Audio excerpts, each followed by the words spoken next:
The MAMBA mentality simply means trying to be the best version of yourself. That's what the mentality means. It means every day you're trying to become better. When you have a dream, the one thing you have to watch out for are those out there that'll try to crush your dream. I once had a guidance counselor tell me that I shouldn't play basketball, that it would never amount to anything for me. That's good. The Black Mamba strikes again. One of the NBA's all-time greats. And Bryant, there it is. Job's not finished. Job finished? I don't think so. If you want to get to that elite level, you really have to put in the work day in and day out. This man played with a broken finger and won a championship. I play games with the flu. I play games with 102-degree fever, man. Bryant has not sat tonight. He is literally on his last leg right now. When the game is more important than the injury itself, you don't feel that damn injury. Every time I step on a basketball court, I'm going to put a strong effort out there on the floor. I'm not going to leave anything on the floor. Mental toughness that you need to get in there and get the job done. Are you getting better every single day? That's the question. The key factor for me wasn't whether or not I was ready. It was the fact that if I wasn't ready, I was determined to figure out how to get ready. At the end of every day, you look yourself in the mirror and you ask yourself, did I get better today?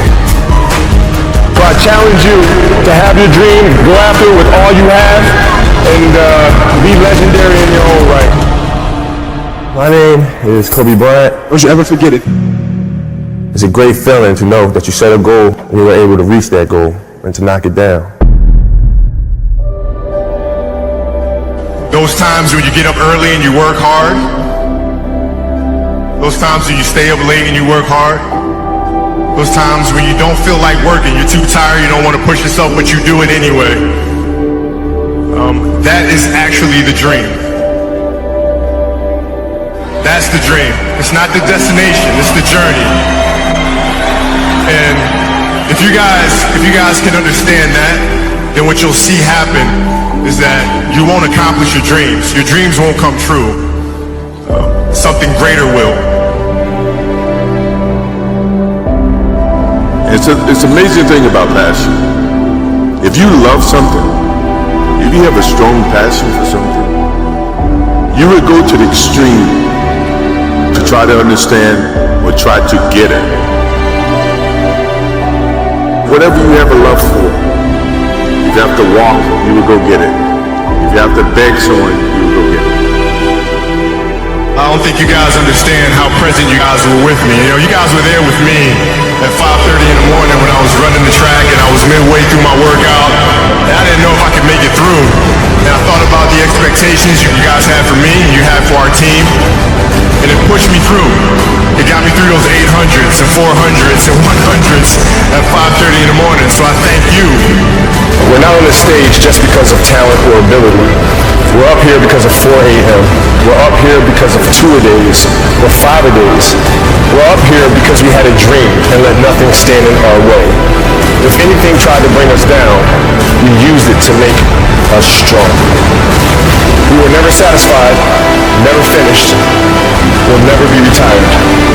My high school English teacher, Mr. Fisk, he had this beautiful quote, and it read, "Rest at the end, not in the middle." And I took that to heart. I believe there's time for resting at the end, but for me, that time is not now. Thank you for this tremendous honor of acknowledging my basketball career, but I'm far from done. My next dream is to be honored one day for inspiring the next generation of athletes to have a dream, sacrifice for it, and never ever rest in the middle. Rest at the end, not in the middle. Be yourself. That's it. Be you. Be you. There's no gimmick. You don't have to contrive anything. Who are you? Where are you today? What is your story? Where does that come from? And if you guys can understand that, then I'm doing my job as a father. Thank you guys so much. I love you. Mamba out.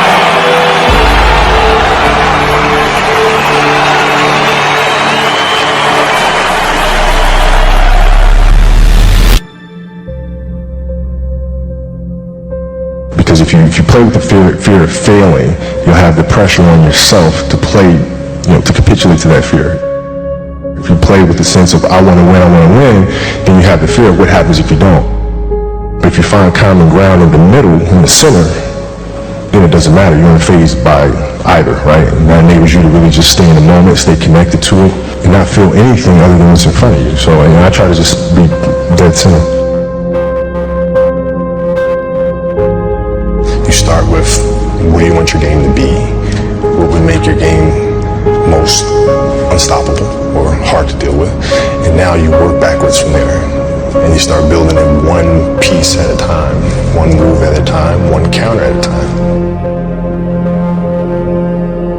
Who would Shaq be if he had your work ethic?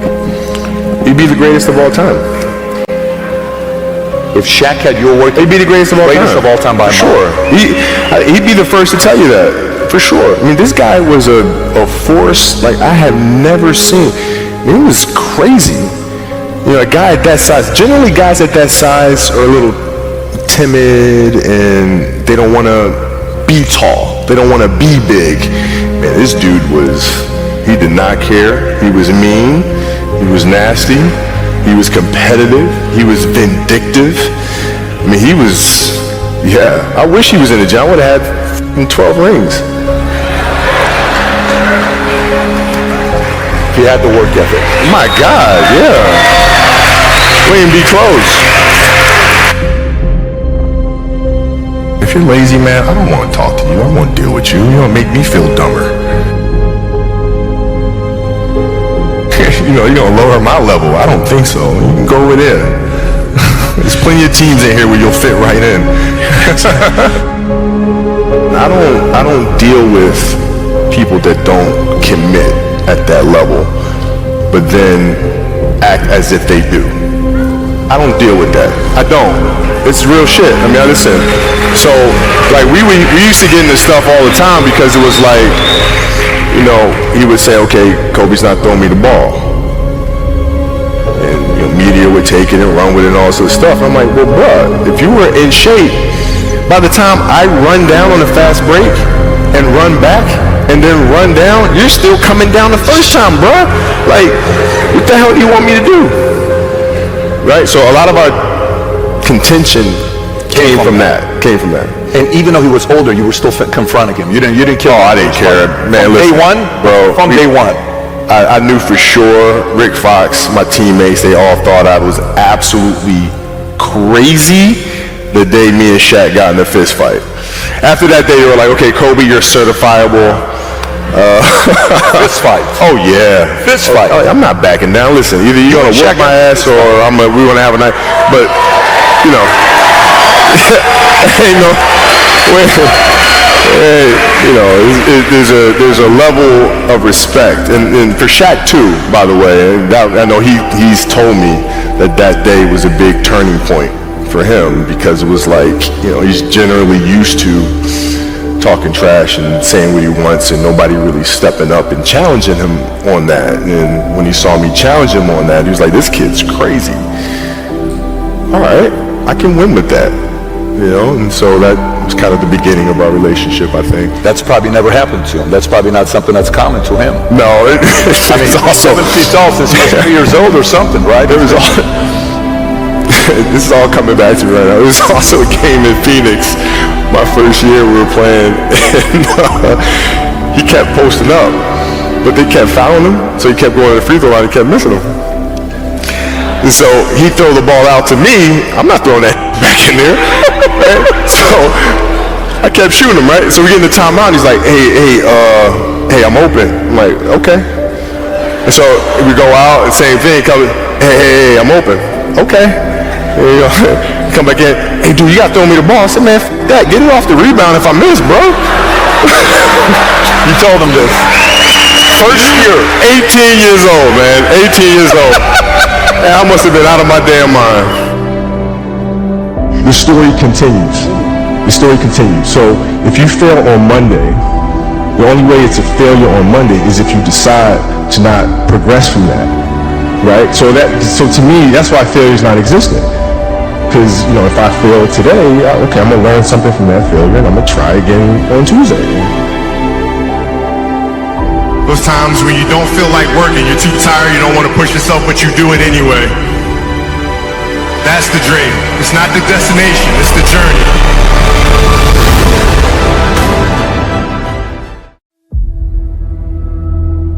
The day could be today that your career is over. Now what do you do? I said, I better get to work. Rest at the end, not in the middle. And that's something I always live by. I'm not going to rest, and I'm going to keep on pushing now. There are a lot of answers that I don't have, even questions that I don't have. But I'm just going to keep going. I'm just going to keep going, and I'll figure these things out as you go, right? And you just continue to build that way. So I try to live by that all the time. Have a dream, sacrifice for it, and never ever rest in the middle. And I came into the NBA, I was like, man, these dudes really don't work that hard. One of the things I would do is, while everybody would be at the cafeteria work, eating and doing all sort of stuff, I just go back to the gym. How can I show you that, no, I have the edge? Well, you do it through training, right? So when I get up in the morning, my daughter goes with me. 4 a.m.? 4 a.m. My 15-year-old goes with me. She goes with me before school, and it becomes a daddy-daughter thing. That's cool. Through that process, she understands the value of hard work. And so it's through those behaviors is where I find the motivation to do it. I think the definition of greatness is to inspire the people next to you. I think that's what greatness is or should be. It's not something that lives and dies with one person. It's how can you inspire a person to then in turn inspire another person, and then inspires another person. And that's how you create something that I think lasts forever. It's not sit around and it's all happy-go-lucky type of thing. Your leader, your job is to get the best out of it. You gotta deal with it, face it, learn from it. It's exciting when you win, it's exciting when you lose, because the process should be exactly the same. But the hardest thing is to face that stuff. But what if today is the day that that's it. Now what do you do?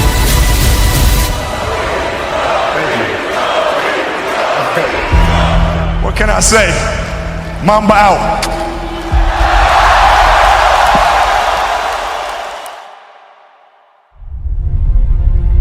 My parents were great.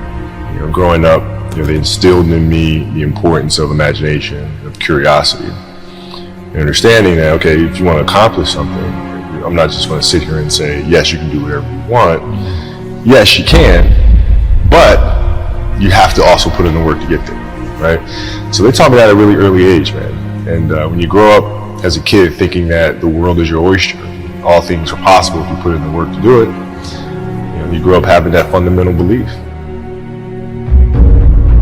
Who was more influential for you, your father or mother? Both were influential at different points. Yeah. Right. My mom was there on a daily basis. My father was really influential at a really critical time where I had a summer where I played basketball when I was like 10 or 11 years old. And here I come playing and I don't score 1 point the entire summer. Not one. You didn't score once? Not one. Were you in the game? I was in the game. How'd you not score? Because I was terrible. Not a free throw, nothing. Not a lucky shot, not a breakaway layup, 0 points. And I remember crying about it and being upset about it. My father just gave me a hug and said, listen, whether you score 0 or score 60, we're going to love you no matter what.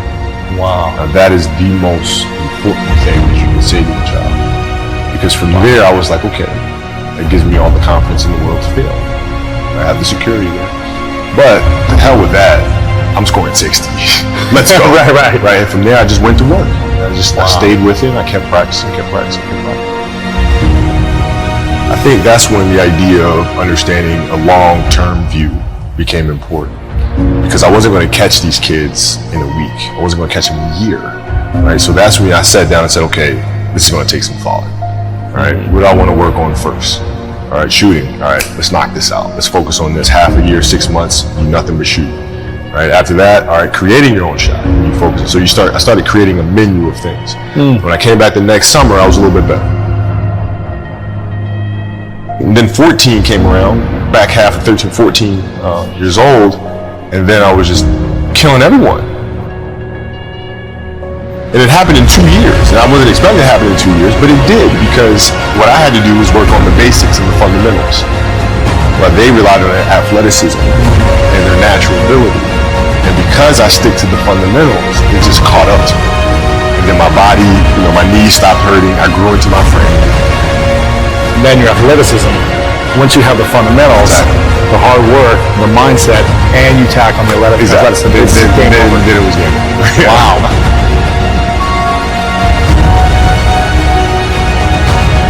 Love of the game, the challenge. Like I would watch Magic play, I'd watch Michael play, and I would see them do these unbelievable things, and I'd say, can I get to that level?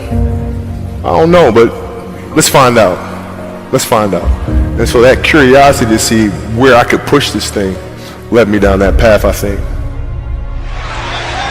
With the 13th pick in the 1996 NBA Draft, the Charlotte Hornets select Kobe Bryant from Lower Merion High School in Pennsylvania. Greatness lies ahead for this young man. Well, I learned that you have to work hard and you have to approach the game with a serious mindset. There was a stretch in 03 where Shaq was out with an injury. And Phil called me up to his office and said, okay, we need you to really turn on the afterburners and start scoring the ball if we have to win. So I did, and I wound up scoring, I think it was 9 straight games for 40 plus points. 9 straight. 9 straight games. And then Shaq comes back, his second to last game of that. And then Phil called me to his office and says, Kobe, okay, I need you to dial it back. I'm like, why? Like, we're winning. I don't understand. It's because our goal is to win a championship. But if you continue to do this, we'll lose Shaq. We'll lose him. His motivation, his excitement. What triggers him, right? So I need you to pull back so we can pull Shaq forward for June. Wow. I mean, that was the big challenge, is you move from, being the single dominant player to understanding, okay, I have to help these other guys. Or lift everyone else up. It's tough. It's more like you put yourself to the side and you put yourself in their shoes and understand what they're feeling. And then you have to make certain decisions of, okay, what buttons do I need to push for this player to get them to the next level? So it's not sit around and it's all happy or lucky time. The leader, your job is to get the best out of them, even if they may not like it at that time. He was very demanding because he expected everyone to put in the same effort as he was, and that was unrealistic. You're not behind me, you're not in front of me, you're right there parallel with me. Practice was very competitive right away. You know how Kobe is. We was Joe and we had it going sometimes. He didn't let me slip a lot.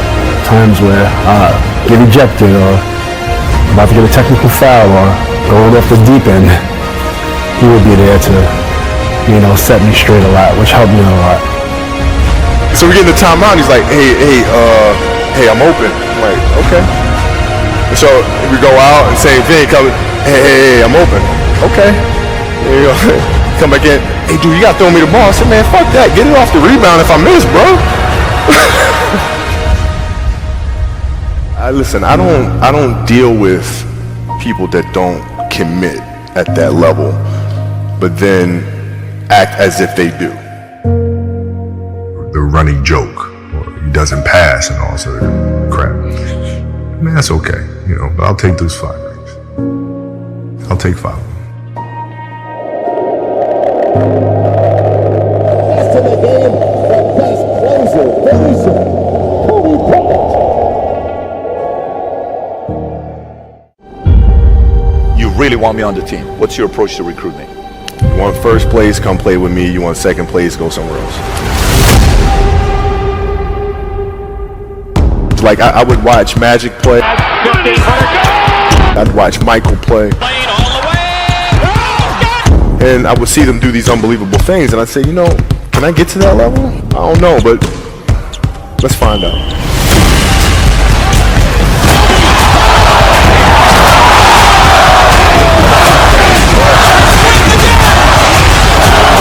That's why he's the best player in the game.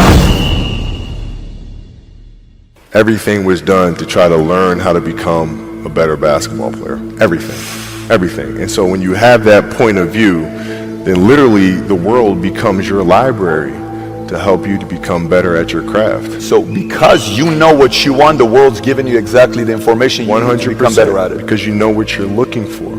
So many guys tell stories about your work ethic. Yeah. What was really your work ethic like, and for how long did you stay disciplined?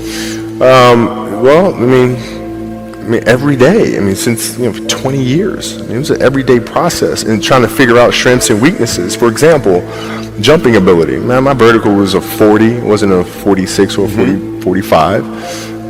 My hands are big, but they're not massive. Right, so you got to figure out ways to strengthen them so your hands are strong enough to be able to palm a ball and do the things that you need to do. Quickness, I was quick, but not insanely quick. I was fast, but not ridiculously fast. Right, so I had to rely on skill a lot more. I had to rely on angles a lot more. I had to study the game a lot more.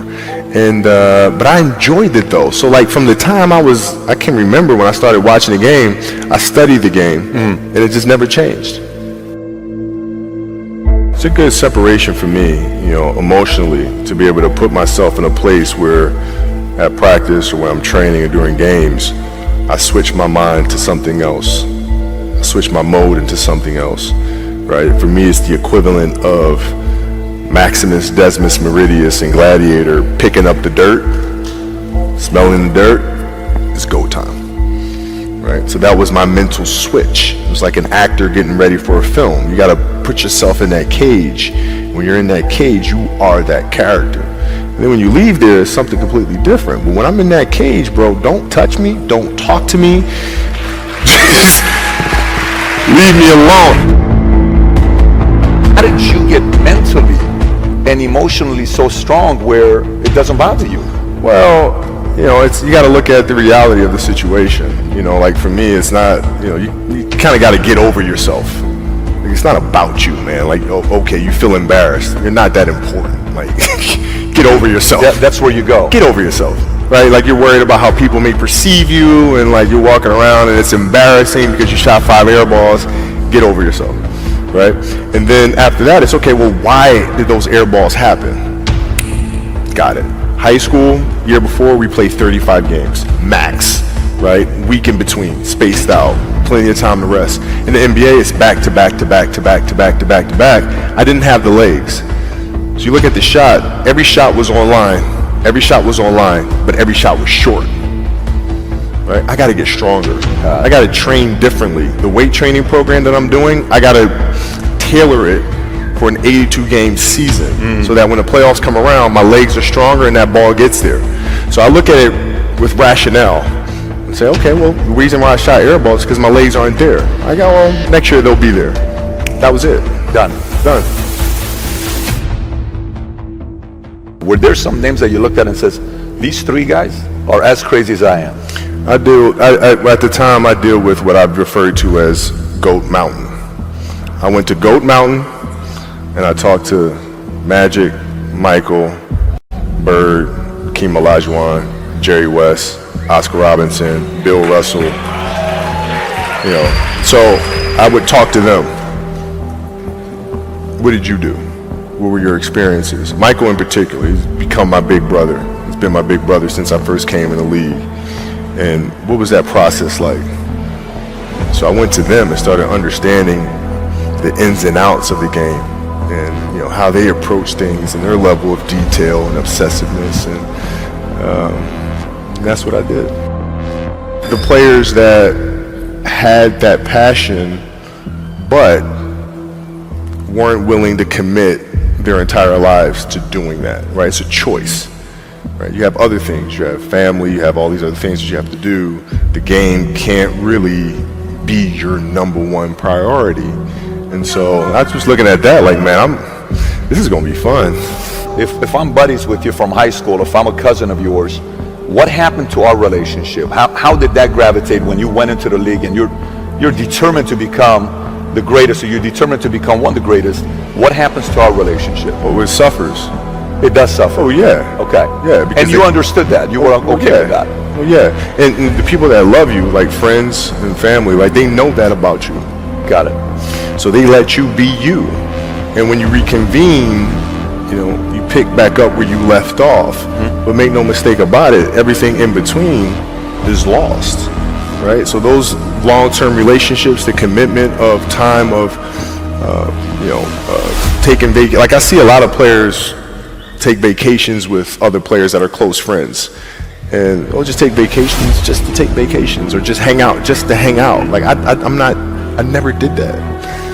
Why not though? Why didn't you do that? Well, because when I retire, I didn't want to have to say, I wish I would have done more. I don't want that. You know, I don't want that. You know, you got a lot of people paying their hard-earned money to come watch you perform. It's your job to be in shape. It's your job to be strong enough to perform at that level every single night. And as a competitor, I'm not ducking shit. Like, it's not, oh my God, my back hurts, I'm sore, we got to play Vince Carter and Toronto Raptors tonight. We actually had this happen. We had a game against Toronto in 2000, and Vince was tearing the league up. My back was jacked. But like the perception of that, like what? Kobe's missing the game against Toronto and Vince Carter because my back was really spasming. But people will be like, what? Oh, he's ducking Vince. Excuse me? No, I don't think so. So I would be in the layup line like, okay, there's a lot of days where you can rest and recover. Today ain't one of them. Your back can bother you any other day. That shit ain't bothering me today. He gonna have to see me today. Yeah. Oh man. Yeah. If you're looking at big investments you got to make, what is the decision-making process there? Do you call? Is there first you do your own research? You take this much time. You call an advisor. Is there a system you follow? It's pretty simple for me. It's do you understand the business? Is it a business that you can help in some form or fashion? What are the barriers of entry to that business? And then the entrepreneurs themselves, the company itself, right? Do they have a culture that you believe is sustainable? Are these leaders people that you believe in? Are they people that are obsessives? And in turn, have they created a culture of obsessiveness? So I tend to look at those 4 factors, and that's it. That's big right there, by the way. I don't know if you guys caught that right there. That's pretty massive right there. Same determination. What's your current work schedule look like today? It's different because I personally am not writing every word of the novels. I am not animating the films. What I have to do now is make sure that the people that we bring in, these obsessives that we bring in, are challenging themselves to do the best job that they think they can do. That's what I'm there for, is for them to constantly look in the mirror and self-assess and challenge themselves. If we have a project and you're saying, okay, I can do that, that's not the project we want. The projects that say, I don't know if I can animate that. I don't know how to write that story. I don't know how to do that. Those are the things we want, because through that curiosity, you'll reach a level that you didn't think was possible. And so running the studio, that's what I'm doing.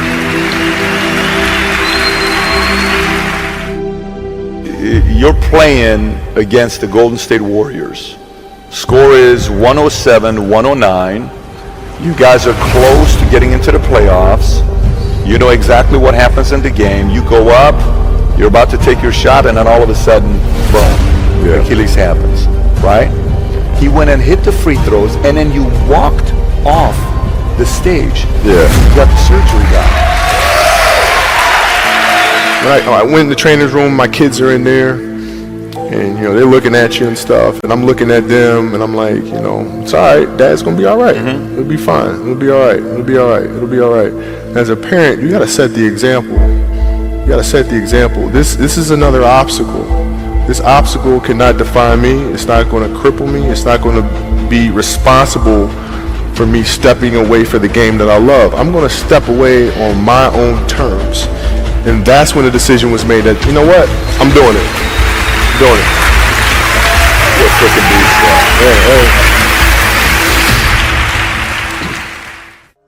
Winning is not about the trophy and the accolades. It's about the grind. It's about the obstacles. It's about the challenges. It's about the pain. The reason I know so much about winning is because I've had to deal with so much losing. Everybody wants to win, but in order to know how to win, you got to know how to lose, because you're going to lose more than you're going to win. But what do you gain from it? You've trained some of the greatest of the greats, Michael Jordan, Kobe Bryant, Charles Barkley, Dwayne Wade. So you know something about winning. You know something about sustained winning over time. Your mind has to immediately shift back, because now you felt and tasted something that you can only get through winning. Are you willing to do it again?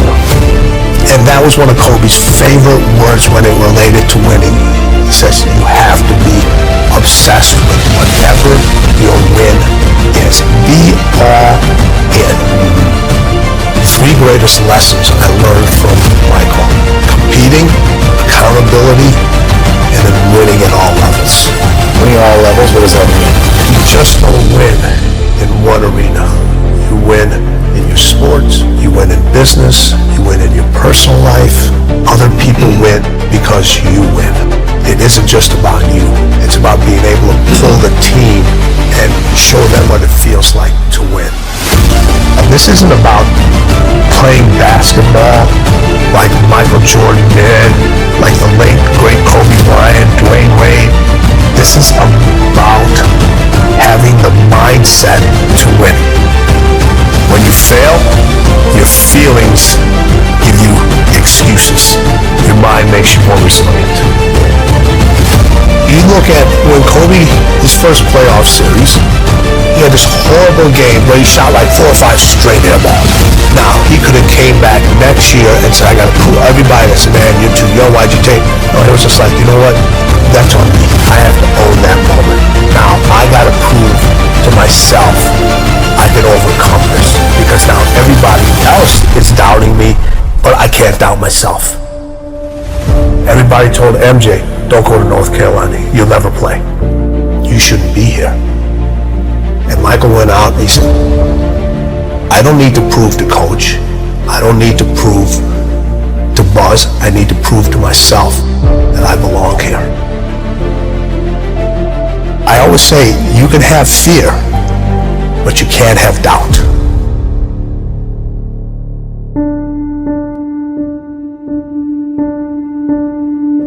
When I was working with my professional athletes, it required me to do a lot of traveling.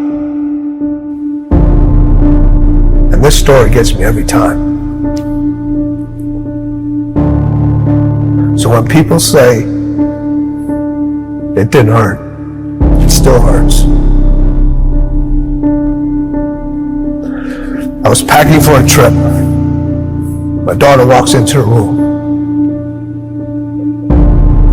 She says, Dad, why do you travel so much? I said, sweetheart, this is how I provide for the family. This is how I take care of you and Mom. This is how I put food on the table. She looks at me and says, Daddy, if I eat less, will you stay home more? Now people would think in a fairy tale, or most people would say, I unpacked my suitcase, I'm not going to take this trip, all right, let's go grab some ice cream or let's go out. I kept packing. Why? I had to set an example for her early of what it meant to win and what you have to leave behind sometimes in order to pursue what's unique to you. And I wanted her to understand this is who I am. And I want to set an example for you. I had a conversation with her later on to tell her why I did all those things. And in the middle of the conversation, she stopped me. She goes, I get it. I understand. She saw the results. She saw how it brought us closer together. She understood my dedication to my craft and what it took to excel and what it took to be different and what it took to stand by unpopular decisions, knowing that every successful person that I've met, every successful person that I know had to make those decisions over and over again. There are things that are going to have to take a back seat. You're going to have to leave a lot of things behind.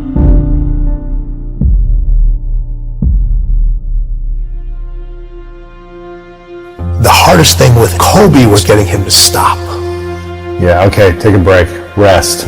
Yes. Take the day off. That was the most challenging thing with him, because over all the years that he had his success, it was about go, go, go. And then when I came on, I was the complete icicle. I got to get you to stop. His 3 a.m. workouts, they're crazy. You know, having to keep the Staples Center open later because he wasn't happy the way he performed at that game. And I would not leave till he would leave. Really? Yeah, so we would be in the arena sometimes 2, 3 o'clock in the morning. Shut up. All the lights are turned off except on the court, and we just keep going, What is the mindset of winning? They both had that. So I look at it 3 ways. So you have individuals that compete. You know a lot of people that compete. Yeah. You know, we all know how to compete. Everybody knows how to compete. You don't forget how to compete. We just decide not to anymore. But a lot of people compete just to finish. But then there's individuals that win, but they only win one time. It's easy to win and then never win again.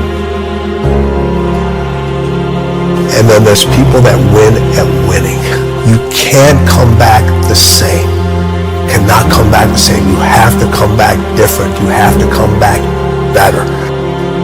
Winning wants you to be different. Winning requires you to do different things. Winning requires you to think in a different way. Winning speaks its own language. Winning has its own way of recognizing you. Winning wants you to write your own story. Stop looking for steps. Those steps are infinite. Find your own path to winning. Because as the late, great Kobe Bryant said, winning is everything.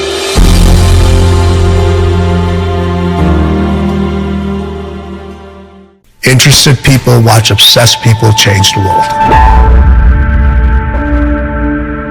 Kobe Bryant was not interested in winning championships. He was obsessed. If you really have an obsession to figure it out, you will figure it out. Look in the mirror, motherfucker, is you versus you. An obsession comes in the small details that nobody pays attention to. Because our obsessions become our possessions. You hear this all the time. Don't sweat the small stuff. The 1%ers, the 0.01, they sweat every single detail. I'm obsessed with it. We'll win or bust. What you obsess about most regularly, you will eventually possess in your life. You have to be obsessive. You have to be obsessive. You have to be addicted. You have to be disciplined. The key there is you. Winning requires you to be different, and different scares people. It's never enough. Nothing great is going to come without you having to deal with adversity and pain tolerance. The price you will pay for not winning is infinitely greater than the price you will ever pay to win. It's everything, and it's in the details. If I can do it, why can't they? You gotta fight like hell. And if you want a thing bad enough to go out and fight for it. It's the ones that can fight, the ones that come back, those are the ones that succeed. Those are the icons. Paradise starts in hell. And if you simply go after that thing that you want. You're not fucking born with greatness. You earn greatness. I don't care how you get there. The goal is to win. Period. different scares people. And anytime anybody's told me I'm crazy, I've always thanked them for that. Because it gave me the ability to see and do things that other people can't do, and acknowledge things that other people won't acknowledge. If you're obsessed with taking your business, your sport, whatever it is, to another level, stand up. You must be able to deal with pain. And the more understanding you have of what's causing you the pain and how you've dealt with it is going to determine how successful you will be in whatever you choose in life. It's on you. Your failure and your success is on you. I think the thing that people misunderstand about success is they're looking for the easiest way to get there. Look at the most successful people in the world. They're the most coachable. They have the least amount of doubt. They have the least amount of doubt. You usually have doubt because of what somebody else is going to think of you. There are people that aren't going to see your vision. People don't see Jeff Bezos' vision. People don't see Elon Musk. People don't see Kobe and Jordan's vision. And that's okay, but you've got to be willing to see it in yourself. Everyone's going to hit adversity. It's how you deal with that adversity. And the key word is you, not letting somebody else deal with that adversity. You have to deal with that adversity.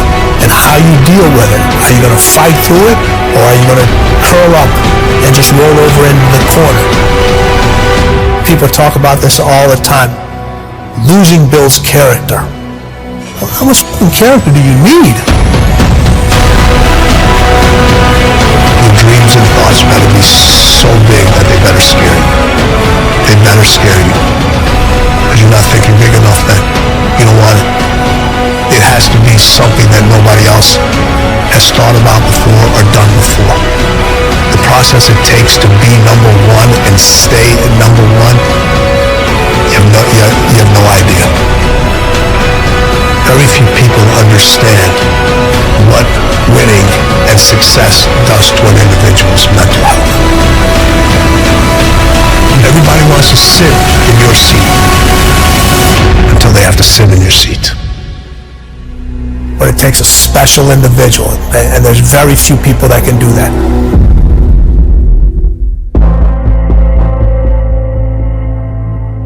I always say this, the most driven individuals,